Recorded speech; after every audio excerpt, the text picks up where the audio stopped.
HaChodesh Hazeh Lochem Rosh Chodoshim. In this week's Parshat Bo, the Torah gives us a new way of configuring time.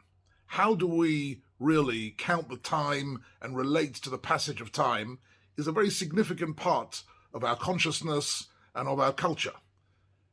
Bereshis bara Elokim es hashamayim v'ha'aretz, the beginning of the universe, is the beginning of natural time, the time which measures the growth of plants and the sleep and the wakefulness of days and nights and the orbits of the moon and the sun. All that is part of nature.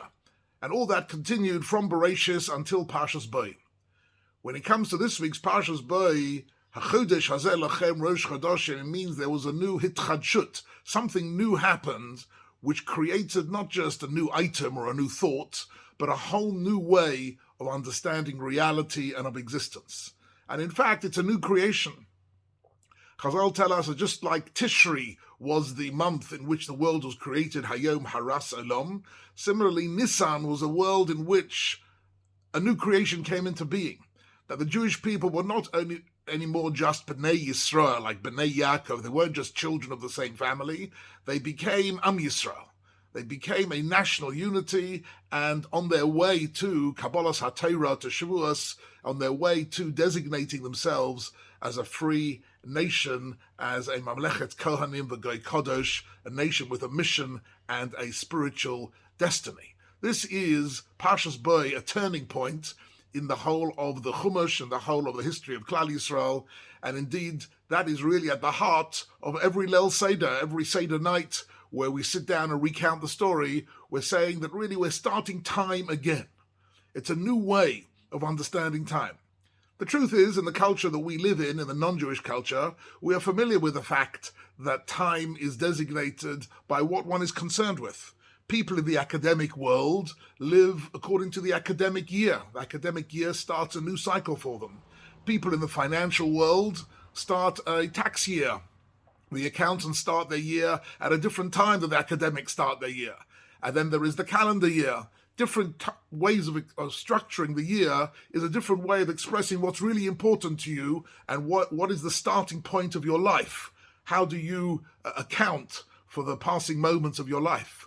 HaChodesh Hazeh Lochem means that for Klal Yisrael, the creation of Am Yisrael, the creation of this nation, going out me'avdus l'cheirus, from slavery to freedom, this was the moment where time was restarted. It's like pressing the restart on your computer. We start again, and now it's a new world. It's a world where the Jewish people are able to redefine their own destiny and go towards Matan Torah, which would give them their constitution and their purpose of life.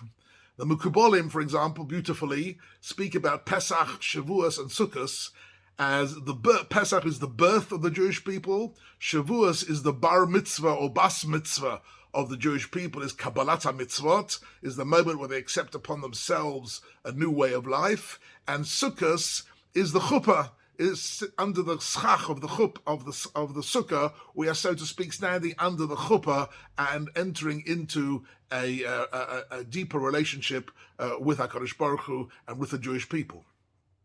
So here we have in Parshat Bo a completely new beginning. But there is one interesting word I'd like to focus on in this whole process. And that is when Moshe Rabbeinu is telling the Jewish people to prepare themselves for Pesach, the first thing they need to do is mishchu u'kechu lochem tzon lemishpachosechem v'shachatu ha-Pesach. In chapter 12, Pasuk 21, Moshe Rabbeinu tells them that you need to take a korban, a sheep or a goat, and designate it for the Korban Pesach, and eventually the blood of the Korban Pesach has to be put on the doorposts, and that will be a crucial moment of leaving Eretz Yisrael, leaving towards Eretz Yisrael from Mitzrayim. What's interesting is that according to Chazal, we tend to think that the Jewish people were enslaved, and en masse they left Mitzrayim on their way to Har Sinai and eventually to the land of Israel. But in actual fact, that's the good news. The bad news is that Chazal tell us that only a fraction of the Jewish people left Egypt. Most of them actually were too deeply entrenched and acculturated in the Egyptian way of life, in Egyptian beliefs, and in connections to the Egyptian colleagues, that they couldn't leave. And they, in fact, according to Chazal, they died in the plague of darkness.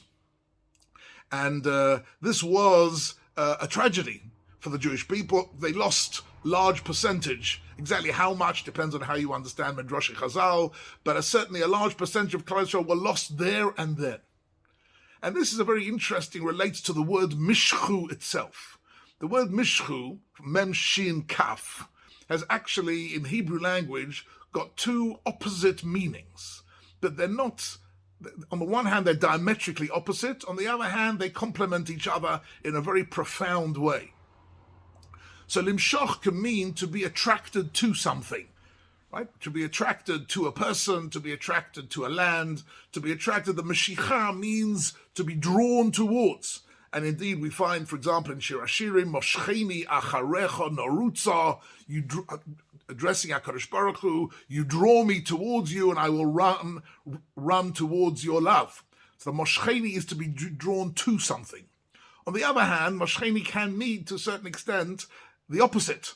The Moshcheni means, Ani moshechet yadi, means I withdraw from this, I don't want to have anything to do with it anymore. Limshach means to draw something away, to draw something out, to be disconnected, not to be connected, but to be disconnected. And that seems a bit strange. That actually in one and the same word, there can be these two seemingly completely diametrically opposite meanings. And in actual fact, in the Mechilta, on this pasuk, Mishchu Kulochem, we find a machlekes between the Tanaim about what it means.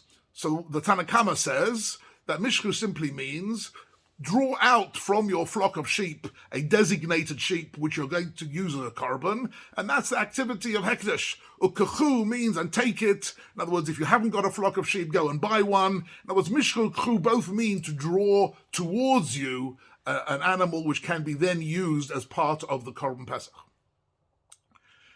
But Rabbi Yossi Aglili says no. Mishchu means withdraw from the Egyptian culture. Mishchu et yedeichem mi avodah zorah. In other words, the act of taking the Korban Pesach was both to draw towards you the Korban and to withdraw from the Egyptian culture, from the pagan beliefs, from the corruption and promiscuity that was surrounding them, and to redefine themselves in a new way as the Am Hashem. And therefore, Mishchu itself means both one and the other in the same breath. It means that Klal Yisrael had to know how to disengage from the Egyptian world in order to embark on a new journey towards Har Sinai and to Eretz Yisrael. And that's what most of the Jewish people couldn't do, because they was the mishchu of Rabbi Yossi Aglili, the disengaging, was then and has been over the course of Jewish history one of the most difficult parts of our and saddest parts of our history, that many Jewish people are unable to disengage from the materialistic and atheistic and to a certain extent pagan world that surrounds us in order to connect to a life of Torah and mitzvahs, a life of emunah, and a life of chesed. Interestingly, I heard a program on the radio a few years ago where they were interviewing a music teacher from the old school. It was a Russian woman, probably in her 70s or 80s, who was a famous music teacher, teaching classical music, teaching pianists how to become really concert pianists. And she was being interviewed about how she enjoys the new generation engaging in developing their musical skills. And the interviewer tells me, is the new generation interested in music? Oh, she says, yes, the new generation loves music, but they don't do it. She says, what do you mean by that? She says, well, it's not enough, and this is a very profound insight of a real old school teacher. It's not enough to say yes to the things that you really want to be skilled in and to have knowledge of. What you need is to be able to say no to those activities which will waste your time and divert you and distract you from that goal. The new generation have got a very strong yes for music, she said. We very much want to be involved in music, but they can't say no to films and television and social media and obsessive socializing. They can't say no to that. And because they can't say no to that, they can't bring themselves to spend those hours a day which are required in order to refine one's skills to be a concert pianist. So yes, they love music, but no, they're not into it. And this is the two senses of mishchu. Mishchu means to be able to say yes and no at the same time. That is the key to Yitzias Mitzrayim. They had to be able to say, yes, we do want to follow Moshe Rabbeinu lechtech achrei b'midbar. We want to follow Moshe Rabbeinu towards Har Sinai. And also they had to be able to say, no, we want no part of the pagan life of the Egyptians and the promiscuity and the corruption that surrounds us. We're saying no to that. We want to be able to moshechet yadeinu, to deny and to defy the culture around us. And that was taking the sheep was a defiance. In some sense, the sheep and the goats were holy animals for the Egyptians. It sounds a bit weird to us, maybe in the West, but if you go, for example, to India, there are 1 billion Hindus who still today regard cows as holy animals, and God help you, if you do anything to these cows or use them or misuse them or hurt them in any way, that's considered to be sacrilegious. So we still have in the world today the idea of animals having a certain sanctity to them. And that's what the sheep and cattle were for the Egyptians. And therefore, by taking the Korban Pesach, that was the ultimate act of defiance. To take it 4 days before Shechita, and that everybody can see that this animal is designated to be killed. And by doing that, that was the mishchu of defying the Egyptian culture, redefining the destiny and the beliefs of Klal Yisrael, and that was the ultimate hachodesh hazeh lachem.